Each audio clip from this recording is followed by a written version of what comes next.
আজকে দেখো আমি দুপুরবেলা রান্না করছি ইলিশ মাছ। ইলিশ মাছের সাইজটা একটু মোটামুটি আছে, খুব বেশি বড় নয়। তো আমি আজকে রান্না করব নারকেল দিয়ে মালাইকারি ইলিশ। তো দেখো রান্না করার জন্য আমি নারকেলটাকে ভালো করে পেস্ট করে নিয়েছি, তার সাথে দিয়েছি অল্প পরিমাণ সর্ষে, কাঁচা লঙ্কা, একটু আদা বাটা দিয়ে কড়াইতে কালো জিরে ফোড়ন দিয়ে আমি কড়াইতে দিয়ে দিয়েছি। তো সেটা তোমাদেরকে দেখানো হয়নি, তো আমি যে এইভাবে করেছি সেটাই তোমাদেরকে দেখাচ্ছি। তারপরে কড়াইতে দিয়ে এবার একটুখানি জল দিলাম, জল দেওয়ার পরে ঝোলটা ফুটে এসে তারপরে আমি মাছে নুন হলুদ মাখিয়ে মাছগুলো কড়াইতে দিয়ে দিয়েছি। দেওয়ার পর তারপর মাছের ঝোলটা ফুটে এসে এবার মাছগুলোকে আমি উলট পালট করে দিচ্ছি। দেখো মাছগুলো ভাপে সেদ্ধ হবে। কখনোই তোমরা মালাইকারি রান্না করতে গেলে মাছকে আলাদা করে, ইলিশ মাছকে অন্তত ভাজবে না, কখনোই ভাজতে নেই।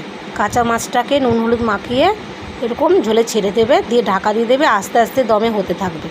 তো দেখো এভাবে করে আস্তে আস্তে হচ্ছে, আমি রান্না করছি। তার মধ্যে দিয়ে দিলাম 3-4টে কাঁচা লঙ্কা দিয়ে দিয়েছি, আর একটু দিয়ে দেবো উপর থেকে কাঁচা সর্ষের তেল।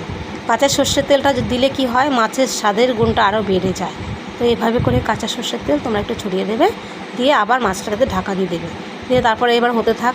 যতক্ষণ না এই ঝোলটা ঠিক গাঢ় গাঢ় মতো হবে ততক্ষণ মাছটাকে রান্না করতে দিতে হবে। এভাবে করে তোমরা ইলিশ পাতুরি রান্না করে দেখো, খেতে কিন্তু সেই স্বাদ, খুব মজা হয়।